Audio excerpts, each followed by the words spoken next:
Creed en sus profetas. Domingo 8 de septiembre 2024, Marcos 12. Parábola de los labradores malvados. Entonces comenzó a hablarles en parábolas. Un hombre plantó una viña, la rodeó con una cerca, cavó un lagar, edificó una torre, la arrendó a unos labradores y se fue lejos. A su debido tiempo envió un siervo a los labradores para recibir de los labradores una parte del fruto de la viña. Pero ellos lo tomaron, lo hirieron y lo enviaron con las manos vacías. Volvió a enviarles otro siervo, pero a ese lo hirieron en la cabeza y lo afrentaron. Y envió otro y a este lo mataron. Envió a muchos otros, pero ellos herían a unos y mataban a otros. Teniendo todavía un hijo suyo amado, por último, también lo envió a ellos diciendo: tendrán respeto a mi hijo. Pero aquellos labradores dijeron entre sí: este es el heredero. Vengan, matémosle y la heredad será nuestra. Y lo prendieron, lo mataron y lo echaron fuera de la viña. ¿Qué pues hará el señor de la viña? ¿Vendrá, destruirá a los labradores y les dará la viña a otros? ¿No han leído esta escritura? La piedra que desecharon los edificadores, esta fue hecha cabeza de ángulo. De parte del Señor sucedió esto, y es maravilloso en nuestros ojos.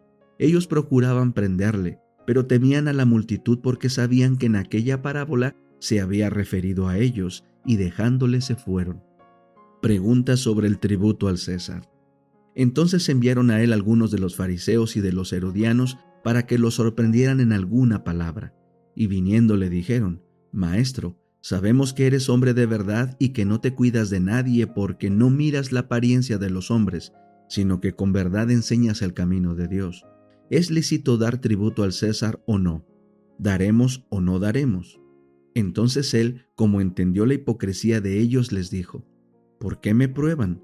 Tráiganme una moneda romana para que la vea. Se la trajeron y él les dijo: ¿de quién es esta imagen y esta inscripción? Le dijeron: del César. Entonces Jesús les dijo: den al César lo que es del César y a Dios lo que es de Dios. Y se maravillaban de él. Pregunta acerca de la resurrección.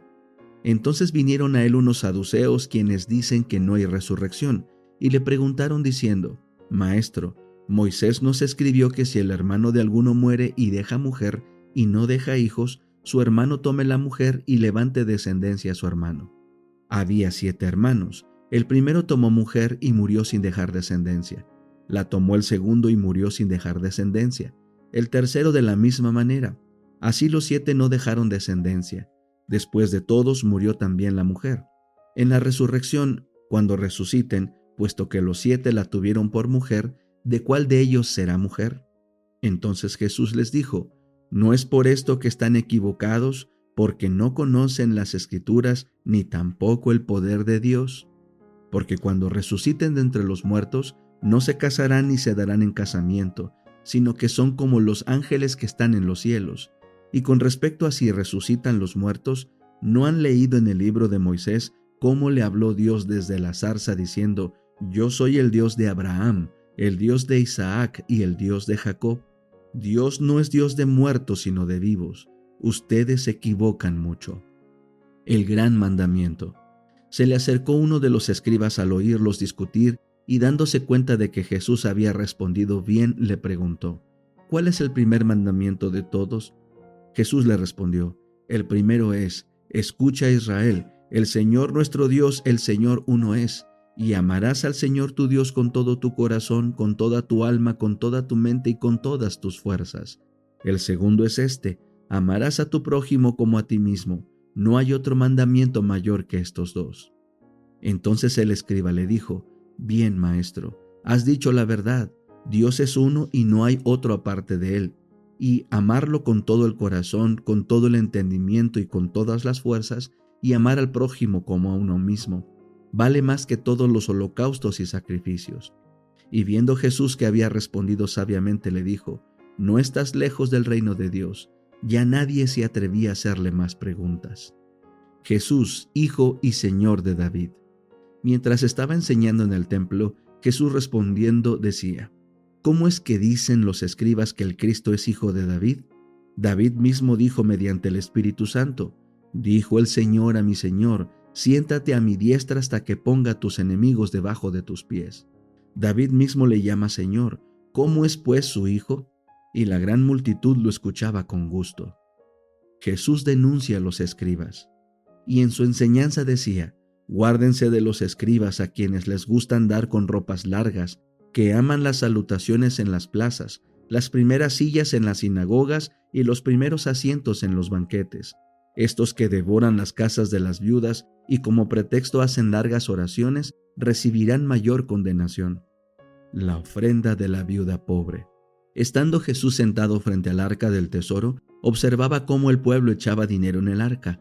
Muchos ricos echaban mucho, y una viuda pobre vino y echó 2 monedas pequeñas de poco valor.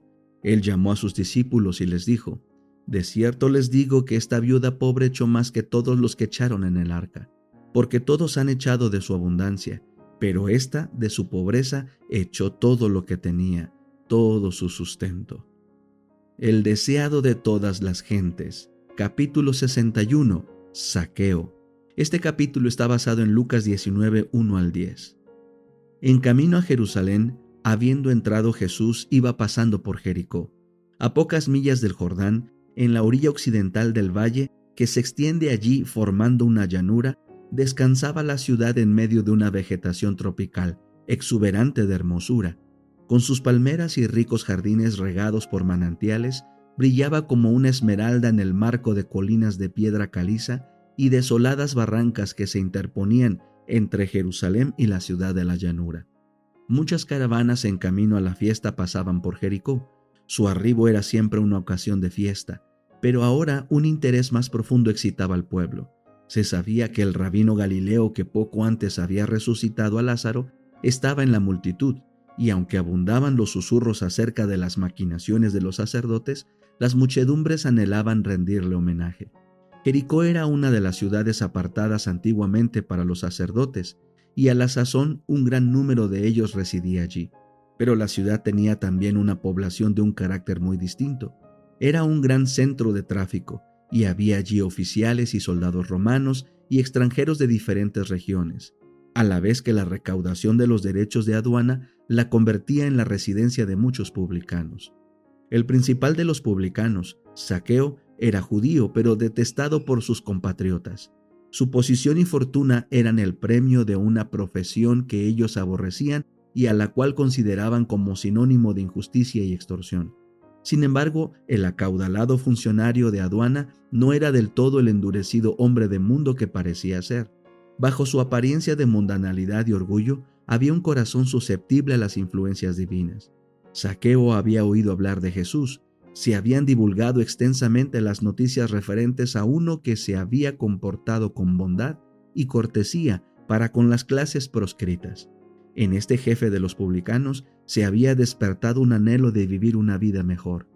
A poca distancia de Jericó, Juan el Bautista había predicado a orillas del Jordán, y Zaqueo había oído el llamamiento al arrepentimiento, la instrucción dada a los publicanos: no exijáis más de lo que os está ordenado.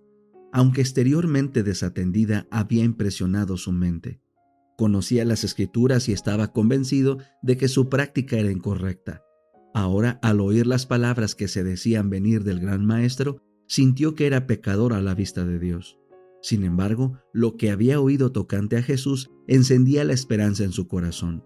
El arrepentimiento, la reforma de la vida eran posibles aún para él. ¿No había sido publicano uno de los más fieles discípulos del nuevo maestro? Zaqueo comenzó inmediatamente a seguir la convicción que se había apoderado de él y a hacer restitución a quienes había perjudicado. Ya había empezado a volver así sobre sus pasos, cuando se supo en Jericó que Jesús estaba entrando en la ciudad. Zaqueo resolvió verle. Comenzaba a comprender cuán amargos eran los frutos del pecado y cuán difícil el camino del que procura volver de una conducta incorrecta.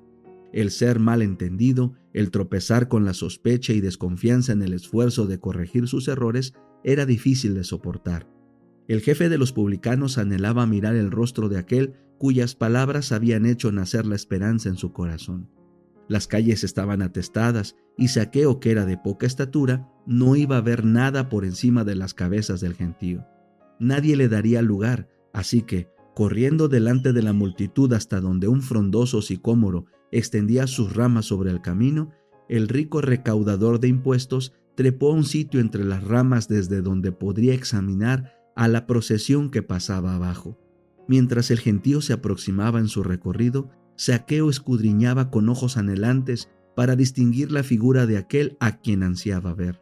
Por encima del clamor de los sacerdotes y rabinos y las voces de bienvenida de la multitud, el inexpresado deseo del principal de los publicanos habló al corazón de Jesús. Repentinamente, bajo el sicómoro, un grupo se detuvo. La compañía que iba adelante y la que iba atrás hicieron alto y miró arriba. Uno cuya mirada parecía leer el alma. Casi dudando de sus sentidos, el hombre que estaba en el árbol oyó las palabras: «Zaqueo, date prisa, desciende, porque hoy es necesario que pose en tu casa». La multitud hizo lugar, y Zaqueo, caminando como en sueño, se dirigió hacia su casa, pero los rabinos miraban sus rostros ceñudos y murmuraron con descontento y desdén que había entrado a posar con un hombre pecador. Zaqueo había sido abrumado, asombrado y reducido al silencio por el amor y la condescendencia de Cristo al rebajarse hasta él, tan indigno. Ahora expresaron sus labios el amor y la alabanza que tributaba a su recién hallado maestro. Resolvió hacer público su confesión y su arrepentimiento. En presencia de la multitud, Zaqueo, puesto en pie, dijo al Señor: «He aquí, Señor, la mitad de mis bienes doy a los pobres, y si en algo he defraudado a alguno, lo vuelvo con el 4 tanto». Y Jesús le dijo: «Hoy ha venido la salvación a esta casa, por cuanto él también es hijo de Abraham».